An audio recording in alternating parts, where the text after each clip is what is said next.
And welcoming to the Sexy Aging podcast. I have a very esteemed guest. I'm pretty excited, but I'm just going to read something first. It goes like this: sexy, confident, strong, not words we generally use to describe how we feel when menopause hits us, but they should be. Amen, sister. And this is from Dr. Shazadi Harper's website landing page. I read that. That was the first thing that popped up, and I'm like, yes, this is the way things are. And when we can figure out what's going on with our bodies and the opportunities that we have to, get through this menopause period, then yay, life is good. So welcome to the show, Dr. Shazadi. It's great to have you. It's an honor to have you. Oh, thank you, Tracy. Absolutely. I'm very much about that, midlife can be a new beginning, a new start. It definitely is not end of life. And so many women are experiencing, sort of the start of new relationships, a new phase of their life. And I think, you said something absolutely correct in there, once we figure out what's going on in our bodies. And I think because, we haven't been brought up with a good understanding around menopause and perimenopause, that when we get to that stage in life, it can often feel like a curveball, frightening, and the only thing we might have been told about it might be sort of hot flushes, and the narrative's been quite negative in the past. So a bit about me. I am a medical doctor. I'm Dr. Shazadi Harper. I was a sort of GP, family medicine doctor in Oxford for 25 years. That makes me sound old, but, and I graduated from London. But, the reason why I kind of changed career tact was that, when I was a younger doctor, and I used to see women over the age of 40 sort of coming into my office with symptoms which seemed really quite vague. They may be tired, some might have had hot flushes, some were anxious, some weren't sleeping, itchy skin. You'd end up sending them to one specialist, to another specialist, and I just felt they weren't getting that care that they needed, and I wanted to be able to join the dots. And also, my mother has dementia. For me, that's my superpower, is my memory, so there's no way I wanted to lose that. But, from a vanity, if that's what you want to call it, point of view, I saw how women seem to just age overnight, become frumpy and matronly, and they seem to gain weight. They develop jowls, or, they just lost that sort of sparkle and shine. And, I was single, and still wanting to mingle. And I thought to myself, I can't be doing that. That can't be happening. I've still got a lot of living to do. So I thought, I went out of my way to be, sort of look into what was going on, really educate myself, go on training courses. Plus, I've got 5 younger sisters, so I knew I wasn't going to learn from older sisters, because I am that older sister. And so that's what brought me to starting my own clinic, my own service. And really, I thought, I wanted to share with them, as in with women, everything that I had kind of learned, put it together with my medical training. And so really give the women a sort of a 360-degree approach. And let's not miss out sex, vaginal health, libido in all of this, because yes, when we're 25, we do think that a 40 or 50 or a 60-year-old shouldn't be having sex. But when you get to 40, hang on, you think, wow, you're still young. Yeah, you feel it on the inside, right? But also, I think for a lot, like I've said this before, a lot of my 40-year-old friends, and even me back in the 40s, I'm in my 50s now, but you actually feel amazing. Like you've got it all up here, you've got it together. The kids are grown up a little bit, so no one's hanging off your arms and legs. You get to the gym as often as you want to, if you're not overwhelmed with work, but if you do manage to fit in these lifestyle things that make you feel really good about yourself. And it's kind of like, I'm 40, this is happening. Right? A lot of women feel that way, and then they kind of hit the wall when they don't know that it's perimenopause, and it's like the late 40s, around about then. And then, like you say, they kind of hibernate or start to shut down, and it gets really messy. Yeah, I mean, I think we think that once we get to 40, and into our 40s, we're going to sort of have everything, sort of in control. We're going to be a bit more on top of things. We're climbing to the tops of our careers, like you said, and then hormones start to change, and hang on, you think, well, what's going on here? I'm feeling a bit more overwhelmed. I'm not sleeping so well. I thought I had my shit together, but actually it feels like it's all falling apart. I'm gaining weight. I don't have the energy to go to the gym. What's going on? And you start to kind of fade away, and you do lose your confidence in yourself. And all of that sort of negative narrative from the past, when you saw your partner, when partners were going off with younger women, or buying their Ferrari, that midlife crisis, and you're starting to think, well, is this what's going on now? I mean, and I think that it's because of not knowing, really, and I think, knowledge is power, and knowing what's going on, even if it's tough and it's challenging, there can be a sigh of relief to get that understanding. Hang on, there are biochemical changes going on in my body. This is, sort of body biochemistry. I'm not going crazy, and I'm not alone. And I think these things, whilst it's not going to suddenly turn off your hot flushes, it's not going to suddenly, change your, it's not going to suddenly change those physical symptoms in an instant, but just having that understanding about them makes you think, okay, I can get through this, and also have the tools. Yeah, for sure. So this is a really good opportunity to kind of segue into the main topic for today, which is really interesting. I've had a lot of friends and listeners to the podcast actually reach out and say, are you ever going to talk about this? And this is the thing we're going to talk about today. So just to frame how we got here, the podcast is really a very personal narrative of my experience going through perimenopause. Because every time I reach out to someone to talk about a particular topic, I am really truly learning myself. Or someone has said, oh, could you ask someone, or can you talk to someone about skincare, about why my hair's all falling out? And then I'm like, yeah, well, that's me too. So yes, let me find someone to talk to. And then we have these conversations. This time last year, I was able to talk to a doctor in the UK for the podcast about HRT, and I'd never heard of HRT.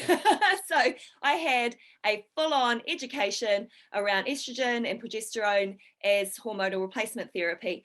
And because I felt it was my duty, as now I'm in an educative perspective, I should try it out. And I can hands down, and I've said this a few times, it definitely was the icing on the cake for me, and I continue to take it today. The next question is, and I've been thinking about it, my husband has even been saying to me, are you going to find out about testosterone, or kind of the missing link? So I want to open this up and get your valued and esteemed perspective on, what's so great about adding testosterone as HRT? Okay, so I think first of all, I want to say about, using that term, the missing link. It's not always a missing link for every woman, okay? Yeah. Because I don't want women then to sort of think, well, I'm not on it. Am I missing out, or should I be on it, or something like that? It's a conversation to be had with your healthcare professional. But yes, testosterone is another sex hormone.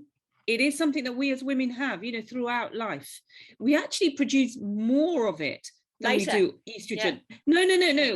No. Throughout our sort of reproductive history, we actually produce more testosterone than we do estrogen.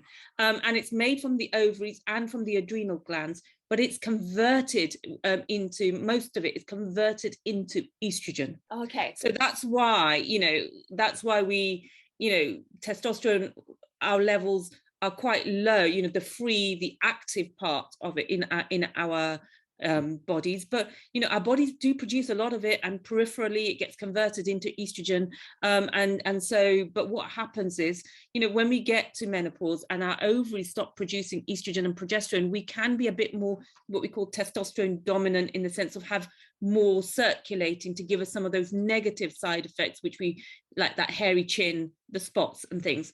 But testosterone is really important from the point of view of, so many factors, and it's not just libido.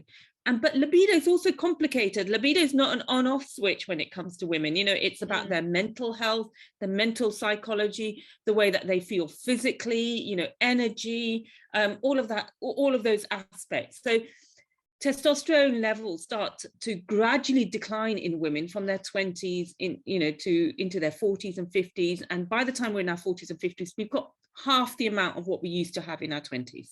Okay. And what it does is it helps with things like our muscle mass, so stamina, energy, metabolism, but also it helps to release dopamine in the brain, which it helps with your brain sharpness, focus, mood, helps with your bone health, with your urogenital health. We have testosterone receptors in our vulva, vagina. So yes, it very much has a part to play with libido. But I often say it's more than libido. It's your mind, your memory, your metabolism, your muscles, and all of that then feeds into the way that you feel about yourself, that sexiness, that confidence, and your libido. Yeah. Okay. All right. So this is getting good.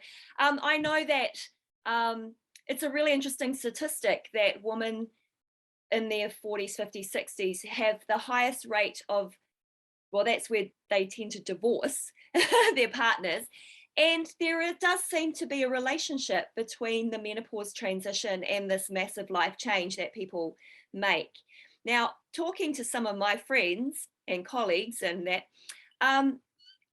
low libido comes up now. And I think there is a lot of shame around it. People generally don't want to talk about the fact that they're not feeling it and they're not feeling like themselves. And although they have, loving feelings towards their partner, they're just like physically not keen. I don't even know how to say this.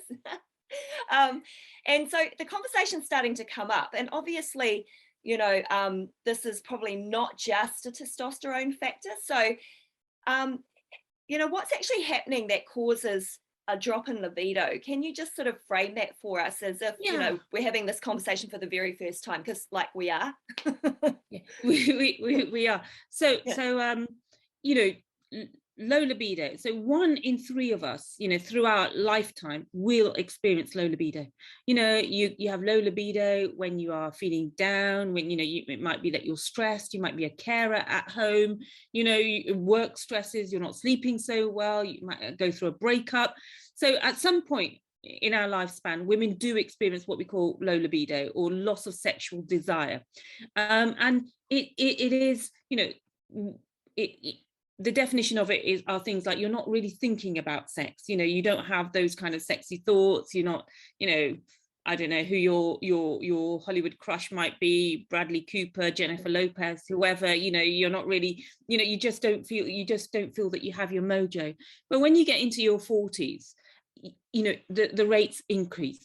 And there are a number of factors around it. You mentioned that last year you'd spoken about HRT and talked about the decline in estrogen and progesterone. So when you enter your perimenopause, a number of factors start to happen. Sleep, because of the decline in progesterone hormone. So insomnia is a feature. So many women are tired. Fatigue is a huge factor, that we sometimes underestimate. And, women just soldier on, putting it down to life, really, and also, it may well be life is going on. You might be that sandwich generation where you've got elderly parents that you're looking after, plus you've got your children's school run or they're going off to university. So, there's fatigue. There's also anxiety, a sort of illogical, irrational anxiety that women can develop. Some women say, I don't want to drive anymore, or they have the fear of being in a closed room. My mother wouldn't have a bath anymore without the door being unlocked, which many women get sort of that kind of sort of anxiety, panic attacks. Also, your body starts to change. You gain weight. Women, your metabolism naturally slows. We are aging as well. I have to keep saying this to women that the aging process is happening. No matter how amazing you might look on the outside, internally there is an aging process going on. So weight gain, your skin might change, your hair might change, but also the drop in estrogen not only does it affect the collagen in your skin and your hair, but vaginal and vulval dryness. Yeah, so let's not forget the vagina. You lose that lubrication, you lose that moisture, the vaginal walls become thinner, more dry, and so all of these factors feed into your desire. Like you said, you might be in a really loving relationship, but you just don't feel up to it. And what starts to happen is these women start to I was going to say play games, and I don't mean that in at all a kind of a manipulative way. I just mean in the sense of avoidance behavior, that they may stay and watch TV for a bit longer whilst their partner goes up to bed, or they'll go up to bed and then pretend to be asleep when their partner comes in to avoid that difficult conversation, because they don't understand what's going on in their body. And we have two types of drive, that initiative drive and reactive drive. Initiative is that jumping on your partner drive. And reactive is, oh, my body's responding drive. So many women will lose the initiative drive, okay? But the reactive drive is still there. And often when I talk to women, and I explain this, there's this huge sigh of relief that they're thinking that, well, when my partner makes a move, my body's going to respond, because they've lost some of that confidence in their own body. And also, if their partner's there and having this conversation, their partner's thinking, phew, she's not going to slap me. And also it helps to explain that, look, you're not being rejected. It's not that she doesn't love you. This is what's going on in her body, because often partners, and I'm going to say particularly male partners, do make it a little bit about them, in the sense of, oh my God, does she not find me attractive anymore, or does she not love me? And I think just having that explanation helps both to understand that there are things going on. And also that drop in hormones and testosterone in particular means that it's harder to orgasm, or it takes longer to orgasm, and maybe that strength of orgasm isn't as strong as it used to be. So if you don't have that understanding, sometimes you can be in the situation where your partner's thinking, well, why is it taking longer? And they almost sort of measure themselves on how quickly and she's starting to think, oh my God, is it going to happen? Is it going to happen? I can feel the stress now. Okay. And then that makes things worse, makes you sort of dry up. And then, you may end up faking it just to keep the calm in the situation. Yeah. Hey, this is an amazing conversation. I can already visualize some of my girlfriends going, oh my gosh, this is amazing what you're saying, because obviously you're really straight up. Now I've got lots of questions from here. So, question number one, if you don't use it, do you lose it? Yes, I would say that. Okay, because so that's a physical thing, right? That's a physical thing. So, even if you don't have a partner, you don't need to, use it with a partner. Using a sex toy can help, because what orgasms do is they help with they help increase blood flow. It's a bit like, I was going to say, like muscle memory, in the sense of, it helps with sort of the physical pelvic floor contraction. So it helps with your pelvic floor, reigniting those nerve endings. So the more sex orgasms you have, the better it is for your physical health down there as well, but also your mental health, from a point of view of sleeping, dopamine, all of those aspects. Yes. Yeah. Okay, that's cool. If we just put testosterone on the shelf for a second, what other ways can you physically support your vaginal health? Vaginal estrogen, or vulvovaginal estrogen. Almost, we should be posted, a bounty pack of, sort of vaginal estrogens, when we turn 40, along with vaginal moisturizers, lubricants, all of these things can really help, and a sex toy. Yeah. So a little pack. a little. I mean, I don't know if in New Zealand you get these, but I remember when I had my daughter, you get given these bounty packs with like nappies and pseudocreme and I don't know, sort of useful things for when you become a mum. Yeah. Here you are. These are useful things for when you enter into your 40s, and you may not need them all at the beginning, but there you go, a little useful rescue pack. Oh my gosh, I think you're actually onto something. We should I know, actually I'm working on it actually. Oh, okay, this is perfect. So I will be supporting the bounty pack for the perimenopause woman, everything that they need to keep their mojo, right? Yeah, okay. Absolutely. Love it. I was like, somebody has to do this. Because like right now through, well, I don't know, through social media, I do see a lot of promotion of sex toys and the embracing of women understanding that vaginal health, orgasms, and the physical and mental benefits of those are vital for, you know, healthy aging and longevity. So I think it's really cool that, you know, things are sort of taken that direction, that we can have these open conversations about it. Absolutely, yeah. Yeah. So under what situations would a woman be a good candidate for testosterone? So, you know, like yourself, you've started on your estrogen and your progesterone, you know, it's helping to support you. You're feeling good on it, energy, but you just feel that maybe there's something lacking, and you know, you're having a, you know, your added exercise in, your lifestyle's good, your diet, you know, you're not smoking, you're not, you know, or you're not drinking too much, you know, so you've got sort of a good lifestyle going on. And you know, I'm not one of those doctors who is so restrictive, you know, it's about enjoying life. So you know, but so you're doing all the things that you can, you're a healthy body weight, your estrogen and progesterone hormones are optimal for you, okay. Mm-hmm. And yet, yeah, it just feels like, you know, your brain's not quite as sharp, you know, you just don't feel like, you know, that your mojo's quite there, and you just feel that you're fine, but you're fine is what I'm going to say. Okay. You know, you're fine, Yeah. but We could do better. yeah, and that's what it is, you know. And some women love to be just fine, okay, and that's why I'm saying there shouldn't be pressure on those women.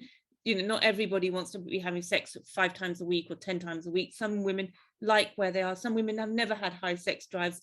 But you know, if you are feeling maybe that you're just fine, but that your memory's still not quite like, it just feels like there's something missing, the cherry on the cake for you kind of thing, Tracy. You've got the icing, I've got the you know, icing. that cherry. Yeah, you've got the yeah, and the main part of the cake, you know, you've got the diet, the lifestyle, you know, all of that kind of sorted. You've got your icing, but you feel that maybe that cherry's missing for you. Yeah. Okay. Well, you've actually made me think about that. But I can say at this point today, during this interview, I am not going to be rushing off to get a prescription for that. Yeah, I just feel like, okay, there might be a point coming up, maybe. Yeah. and that's important to recognize. Yeah. You know, it doesn't mean to say if now is no, that in the future it couldn't be yes.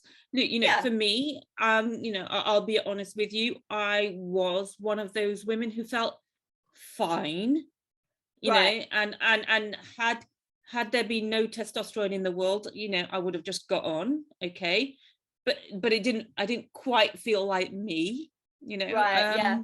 And so for me, testosterone has been that sort of cherry on the cake, or the missing piece of the jigsaw. But if I had to choose a hormone, you know, if I could only have one hormone safely, that is, you know, it would be estrogen, because that is the one that is, I would say, is the hero hormone. So I'm not saying we have to choose. I'm just trying to explain to you when you would add it in. And your body needs to be estrogen replete, you know, for the testosterone to work well. Because, you know, going back to the beginning of this, you know, when I said that testosterone converts to estrogen, if you've not got enough estrogen in your body and you add estrogen in, then it's going to go boom, you know, and you're going to miss out on the effect of testosterone because it's converting to estrogen. Yeah, okay, that's really cool. Really important. So there's a massive resurgence. Well, it's not a resurgence, it's actually conversations that really opening up in the UK. And I can see, sitting down here in the bottom of the world, we're actually getting some really good traction as well. But we sort of use the UK as a bit of a benchmark of how much further can we move the needle. So my question for you, just to wrap up our awesome conversation today, from your perspective, what is the most important issue that would need to be addressed to shift the needle for midlife women's healthcare in the UK? Oh, so I think first just recognizing that, midlife is not end of life, and that there's no way you're putting the midlife woman in the corner. I think, it is about gender health equality. And I think we've still got a way to go when it comes to that. It almost should be that women are offered HRT and then told that maybe it's not suitable for them, rather than women having to bang on the door to sort of say, I think I need this, and including testosterone as well, if that's, if they need that. I think that it just feels still like it's an uphill struggle for women to get what they need and want, and to have a more of this sort of holistic approach. It's not just, HRT is not a band-aid, Yeah. that women should just be given it.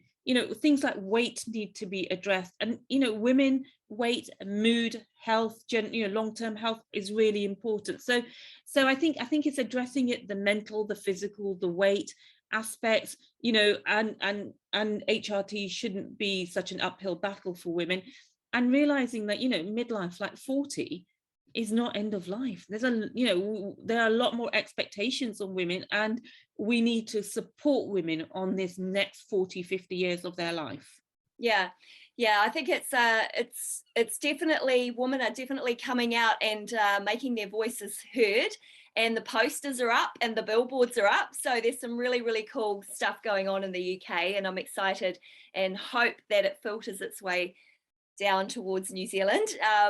But I think it's awesome. We've just got people like us that want to have a conversation around all the things, right? Not leave anything out, and that's important. So thank you for sharing with me today on sexy aging. Thank you, Tracy. And I just want to do a quick plug for my book, The Perimenopause Solution, which is out there in Amazon, and it gives you a step-by-step guide to how to use your sex toy as well. Oh my God, that's awesome. I'm going to post about that. I've interviewed 2 other authors this week, so let me put that into the authors collective for the menopause and perimenopause books. Thank you so much. Thank you, Tracy. Thanks a lot.